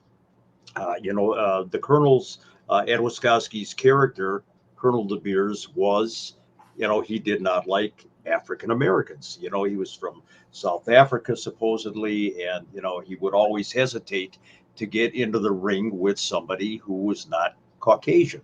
That was kind of the angle, whether it was Dukes or Jimmy Snuka or whoever. And the angle was he got into a feud with Derek Dukes, and the blow-off match was the loser of the match. If Dukes lost, he would be painted white. Wow. And if De Beers lost, he would be painted black. And, this is, 1989, 1990, Vern Gagne, and we're just floored all these years later that got through. Desperation. Yeah. Yeah, I mean that's amazing. I know Dukes was not comfortable with it. Kind of can't imagine why. Yeah, imagine that. And I couldn't remember if you were around at that time or if you had an opinion on that angle. That is desperation with a capital D. Hey guys, could we take a quick break? You're not live, are you? Well, we're live, but yeah, go ahead. If you need to take All right, I just got to take a quick break. You guys can set up the next segment. We'll can. keep talking. We'll keep Yeah, talking. we can fill in a time right now. So Yeah. Are we gonna edit this, or is this just gonna be live? Let's roll with it. We can talk. Okay, about good. The whole Dukes and De Beers angle thing. I know it was Snuka first when the whole De Beers racist thing came about. Oh, and I've got the lawn people outside, so if you can hear it, just let me know and I'll mute my microphone. We're good right now, but it was good. A little noisy before. Yeah, But I'm trying to remember. It wouldn't have been 90. I want to say it was after Super Clash 3, and that was in December of '88. So I want to say it was 1989. 89. Okay. I believe. God, I almost want to take a look. Like, who did De Beers work at Super Clash 3? It might have actually been Dukes. Yeah, I don't remember. I know that the angle with Snuka was actually, I think, in '86. So Ed had been here. Ed Wiskoski had been there for a few years already before he advanced. I think '89 is right, Joe. Now that you mentioned the time frame with Super Clash and what have you, that sounds right. Yeah, I'm gonna just sort of take a look at for several years the tape and see if I have De Beers, if he was included in there. Oh, yeah, it was only a 53-minute version. Wahoo and Manny. Oh, and by the way, yeah, we'll be coming up. This will be a part of our AWA Unleashed Mystery Science Theater thing coming up here. So that's going to be part of our next watch along? I don't know about the next one, but it will certainly It's coming up. Within the next couple of months. Okay. I know we take that month by month. Yeah. And Eric has returned, I believe. Are you there, Eric? Indeed. Yeah, he's working it. There he is. The next names on the list. One I know is a very good friend of yours, the guy who managed this team. Talking about Pat Tanaka, Paul Diamond, and Diamond Dallas Page. What are your memories? Oh, I didn't get to know Paul Diamond too well, but I started hanging around with Pat Tanaka a little bit because he was just a fun guy. I remember he had a white Camaro. I remember what year it was, but it was a really badass Camaro. And I was driving an old beat up Oldsmobile at the time. And he let me borrow his car one weekend. I took my kid driving around, took Garrett out in Pat Tanaka's Camaro. We thought we were cool as shit. I had fun with Pat. And Diamond Dallas Page, man, is a very important part of my career, probably, instrumental in me succeeding in AWA to the extent that I did early on. Well, Dallas is- I've seen photos where you've had him on social media. I think it was him that posted it, but you've had he and his wife to your place. Oh yeah, no, I mean Paige and I are still. Again, I suck at staying in touch. I mean, even my brother and sister, they're in Minneapolis, love them to death, but I probably spend a total of 3 minutes a year talking to them on the phone. I'll drive 1,000 miles to go have dinner with them, but I'd rather chew my leg off than to talk on the phone. Well, as a side note on that, I know what you're talking about because I never did get that call back to come work down at WCCW back in the day. I know I talked to you about that at Heavy on Wrestling. We don't need to get into it. Water under the bridge. But at the same why do time, you keep bringing it up? Exactly. Yeah. But here's why. Remember, we're talking about the whole dominoes falling? Yeah. If that would have transpired after that phone call, I wonder where my life would be right now. Like, would I obviously I would have had to have moved down to Atlanta, and I was ready to do that. Would I have moved back to Minnesota after that? It's one of those dominoes that never fell. But that aside, let's move on to our next talent. Yeah, we don't want to stall on this last talent. Well, that's part of why I was doing what I was doing. The guy who could stall better than anybody in the business. We're talking about none other than the self-proclaimed living legend, Larry Zbyszko. Love Talk Larry. about Larry. Love.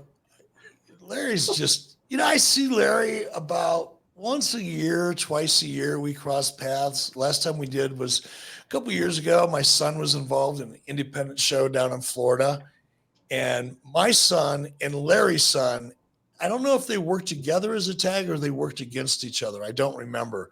But it was like one of those full circle moments in life, man. Larry's sitting outside this arena we were at. It's in Florida. It's hot. Larry's out there. He's wearing his Hawaii shirt and his golf shorts, smoking a cigarette, just being as cool as Larry can be and talking about the old days. You know how Larry, he was so dramatic in the way he talked. And he was just Larry. And it's one of those full circle moments. And Larry and I are back there talking about, AWA and some of our experiences. And I worked with Larry in WCW. Larry was the person that reached out to me initially and said, hey, they're hiring announcers down here because he knew I was working for Vernon, not getting paid. But so much history with Larry, really. I wrestled Larry in Washington, D.C. in a Starrcade. One of the first matches I ever had was against Larry Zbyszko. So much history with Larry and really grateful that I crossed paths with him. Yeah, amazing talent and one of the bright spots in the dying days of the AWA too. Nobody could cut a heel promo like Larry. And he was funny as hell when he was high, which was most of the time. Well, make sure he watches the Team Challenge series then at that point. That's why he had to be high all the time because of the Team Challenge series. That's right. Larry's legends. Oh shit. In conclusion, we kind of wrapped up our name association, but about you, Eric, you're one of, if not the most recognizable hierarchy figures in wrestling outside of Vince McMahon. There's no question about it. And I know that there are probably some misconceptions about you. There are probably, because you've addressed it yourself on this podcast. You've said there's a lot of shit that, people say about you on the internet when they're clueless or what have you. 2 questions here. What would you say are the misconceptions about you that you would like to, if you want to, clarify? And also, as you look back on your career, what do you want the legacy of Eric Bischoff to be? I'll start with the last one first. I think of myself as a little bit more of an innovator when it comes to the wrestling product. I tried a lot of stuff that didn't work.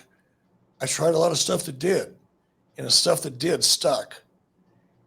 You know, you look at television today, you look at the fact that WWE is a live broadcast. How'd that happen? Yeah. I forced it to happen. You look at the WWE, who's now targeting the 18 to 49-year-old demo and has been since about 1997, 1998. Why did they shift from a teen and preteen focus to an 18 to 49-year-old male focus? It's called Nitro. It's called 83 weeks of straight losses. It's called almost having to close the doors because you're out of cash. I forced them to change their demos and the way they produce their program, both from a creative standpoint and in some cases from a physical production perspective. You look at, you know, the cruiserweights, the people that would have been classified as cruiserweights today.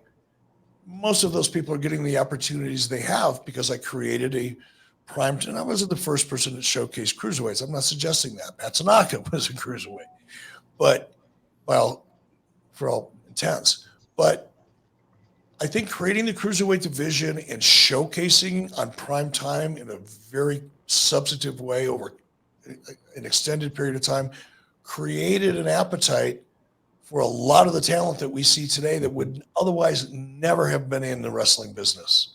A lot of them grew up watching Rey Mysterio and Eddie Guerrero and Dean Malenko and Chris Benoit and a lot of the luchadors that came in from Mexico and a lot of the Japanese that I brought over and made them a part of the show on a regular basis, not just an occasional attraction once or twice a year.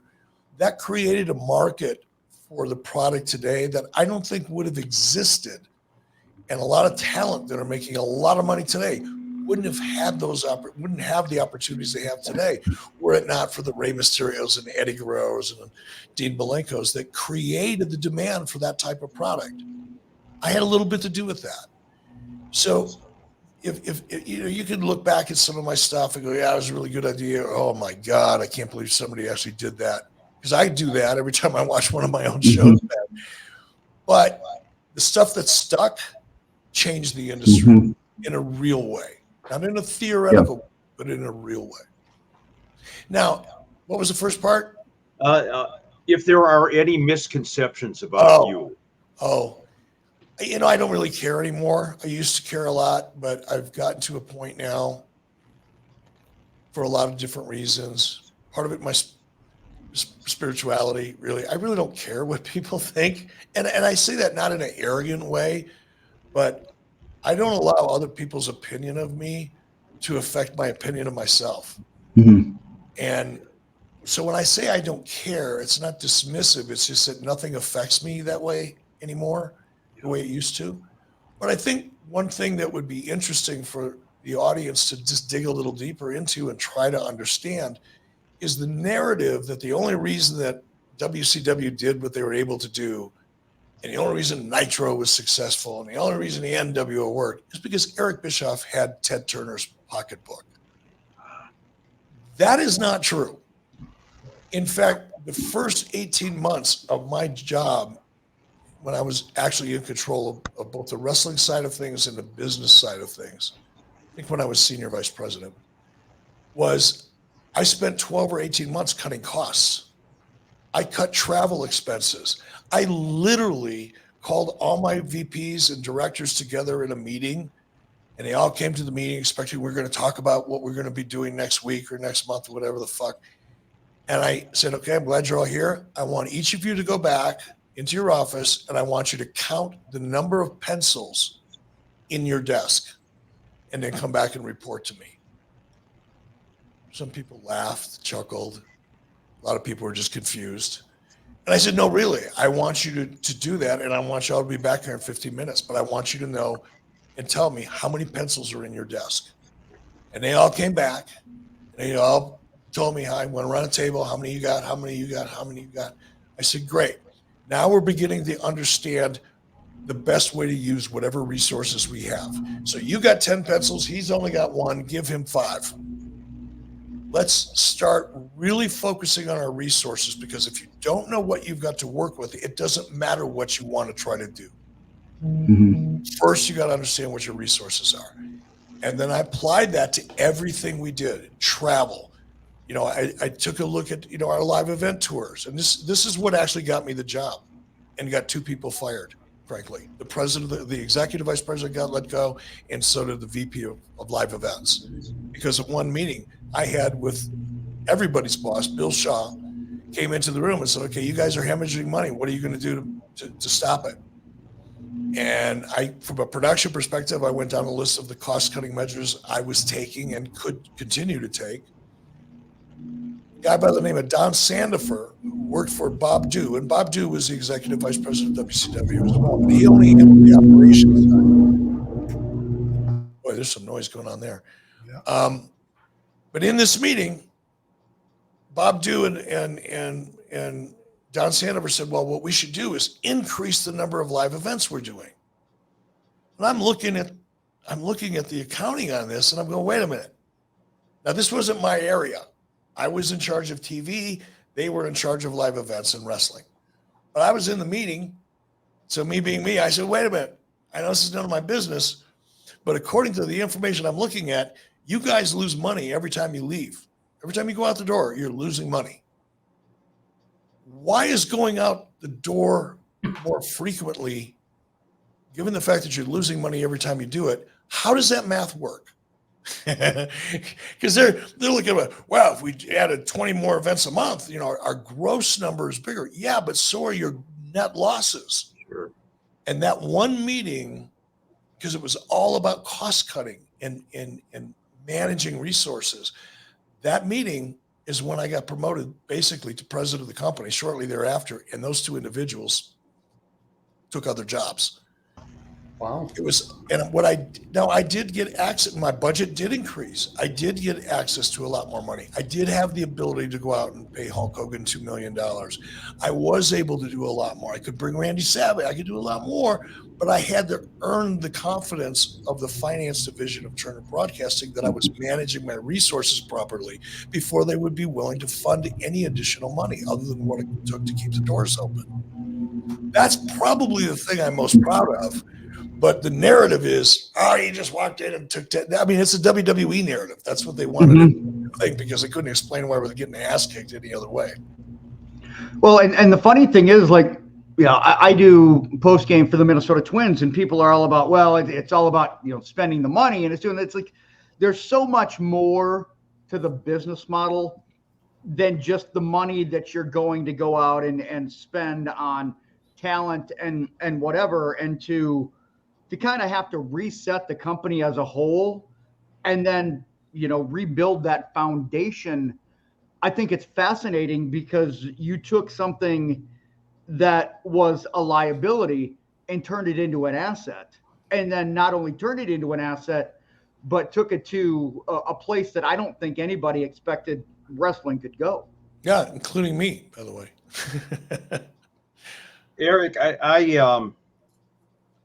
I'm really pleased at an answer that you gave as far as what you want your legacy to be, because over the course of the 2 podcasts that we've done with you, there's an amazing amount of humility in you. And, a lot of times you're kind of self-deprecating and, about, your early days in the business or what have you. And to hear you say, when I said, what do you want your legacy to be? And you enumerated, I did this, and I did this, and I did this. That's fact. And you deserve the accolades for that. And you've got every reason in the world to be proud of that. You were the only one that took Vince on head to head and wound up beating him for those 83 weeks. So, again, there was an awful lot of humility from you during this podcast, and I'm glad that you said what you did at the end there, because damn it, you deserve the accolades. Well, I appreciate that. But again, it's not something I strive for. It's just, like you said, it's a fact, and I'm so satisfied with that fact. It's like when I say I don't really care what other people think about me because it doesn't affect how I think about myself. I'm looking at, okay, what did I really accomplish in the wrestling business other than all the things we accomplished on a personal level? But professionally, what did I accomplish? What boxes am I honestly capable of saying, It's a fact that I check that box. And those are a couple of the things. And as long as I honestly believe that, and I do, I think it's obvious, nothing else matters. I know what I did. It wasn't a waste of time. That's how I look at it. I didn't waste my time, and I didn't waste the opportunity. Well, let's talk about something that is also not a waste of time, and that is your podcast, 83 Weeks. Let's give a plug for that one, Eric. Let's tell us about it. Yeah, 83 Weeks. I started it with Conrad Thompson. Conrad and I kind of knew each other a little bit, but I knew Conrad was having so much success with Bruce Pritchard's podcast, Something to Wrestle. And when Conrad reached out to me, or I reached out to him, however it happened, and we started talking about doing one together, I was a little reticent, or hesitant. I didn't really think people were really that interested in anything I had to say because it had all been discussed thousands of times before. But Conrad said, no, I've got an idea. I think focusing on nostalgia, focusing on, the Monday Night War era and really breaking it down and comparing it to what's going on today. He said, I think that's a good format. He was successful in the podcast business and I wasn't, so I signed up. But I signed up with the caveat. And this is really fascinating. It's become kind of an important thing in my life, and I approach everything as often as I can the same way. I said, Conrad, let's do this, but let's make each other a promise. That is, the minute it stops being fun, we're going to put an end to it, but we're going to do it in a friendly way. We're just going to move on, and we're not going to beat it to death, meaning we're not going to keep trying to make it good. If it's either fun and we enjoy doing it, or we don't. The minute we don't, let's just be honest with each other and admit it, and then close it down. That was my only kind of, I don't want to say non-negotiable, but that was important to me. And he agreed. He felt exactly the same way.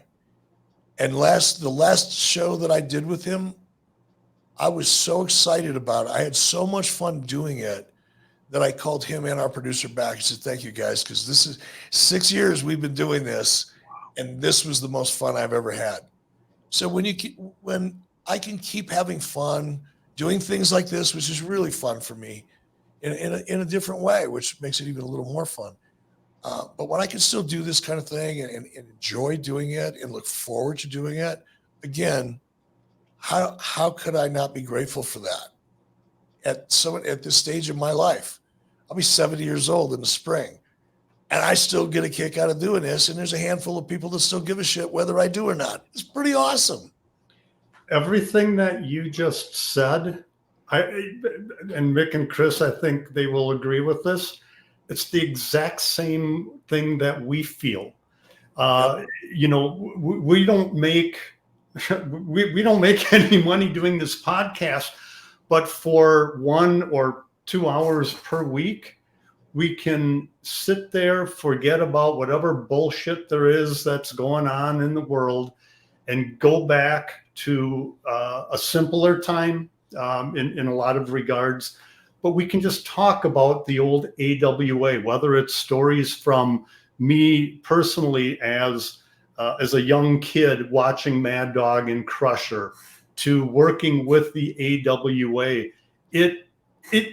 There are times where it's like, oh shit, I got to do a podcast tomorrow. And then it builds up, do the podcast, get done with it. And then I end up with a smile on my face because, as you said, it's just fun.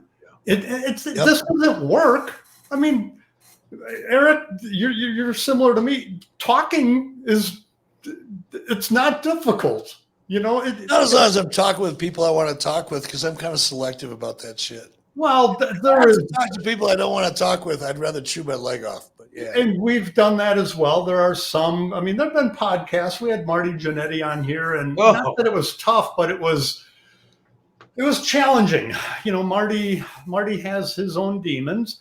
Sure. But aside from that little speed bump, doing this show, AWA Unleashed, we do it for the same reason that you explained. It's talking about a time period in professional wrestling that we absolutely cherished and loved. And the fact that we can have listeners and viewers comment very regularly and a lot, asking questions.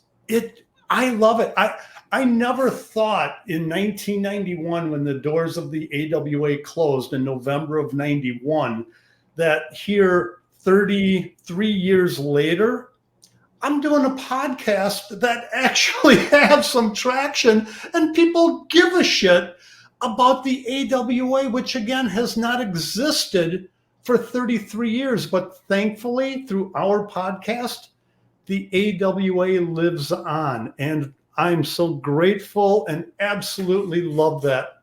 Love this podcast every single week that we do it. Well, you're fortunate. You know, you guys are. A lot of people don't have that in their life. They get up every morning, they go do a job they don't want to do because they've got bills that they can't really finish paying, and the pressures of life and kids and the doubts and fears that go along with everything that everybody's going through right now. And to be able to have something you enjoy like this kind of keeps you centered. It does me. It's fun. Yep. I look forward to it. Eric, this has been, you know, we've done 140 some podcasts, and honestly, the two that we've done with you, I thoroughly have enjoyed them. Not only because it brings me back to the time when I was working with Vern, what have you, but to hear your stories and to hear again, I mentioned the humility before, and, you know, people who did not know Eric Bischoff as a person before you came on and did our podcast and only knew the character Eric Bischoff or the podcast host. Now they're getting a different look at you. And I've really, really enjoyed this, and I've hung on every word, my friend, and I appreciate the time that you've taken. You're going to pop our ratings again, and that's another good thing. And again, so much gratitude and so much admiration for you, what you've done in the business, and the regular guy that you are. It's been a pleasure. I appreciate that very much, guys. Thanks for the invite. This is fun for me. It's like you know, comfort food for my brain. So thank you for that. And let's do it again down the road. Oh, yes. You're a stranger. Yeah. You're not done with us yet. Would love to do one more WCW centric. You know, so I mean, obviously we'll do some AWA, but you know, go off to evolve a little bit and get into professional wrestling itself. So sure. Whatever you guys want to do. Thanks, Eric. Thank you very much, buddy. Thank you. Thanks, Eric. Thanks. There he is. And hopefully I've got the lawn maintenance people that have been out here, the HOA. So that's kind of why I've been, if it's too much, you can just, you know, tell me to mute the microphone. And Been there, done that, buddy, many times. Well, I'm like, all of a sudden it's like. No, that was Chupik that you were listening to. Well, I did have beans last night. You know, that's this is not smell-o-vision, okay? Oh, hold on, I gotta mute it because he's right outside. Listen to that. Listen, can you hear that? I can hear that. It sounds like they're tearing down the showboat. I really, you know, what I said to Eric, seriously, is just the way I feel about this. So much information, so much stuff that was revealed about the old AWA in its dying days. And as Joe, as you said, the AWA has been out of existence longer than they were in existence, which is amazing. We got our niche, and to hear Eric Bischoff tell us this was fun and he enjoyed it, and there's not many people that he, you know, will give his time to. That's great stuff. Well, everybody that we've had on the show, has there been one person by the end of the episode or following it that have said, why the fuck did I do the AWA Unleashed? It's Barry Darso. Hey, Darso, you even enjoyed it. Don't deny it. I'm gonna yell at the lawn people like you yell at Barry Darso. Get the fuck off my lawn! Yeah, but Chris, you're not going to accuse them of using phony equipment and everything else, and you know, being stand-ins for the other. Yeah, you know. Chris, that's all sound effects that you're playing off your laptop. Huh? Yeah, exactly. We love it, ladies and gentlemen. We'll see you next week, right? We don't know what we're going to do, but we'll see you next week. HOA people are still going to be here doing this damn lawn.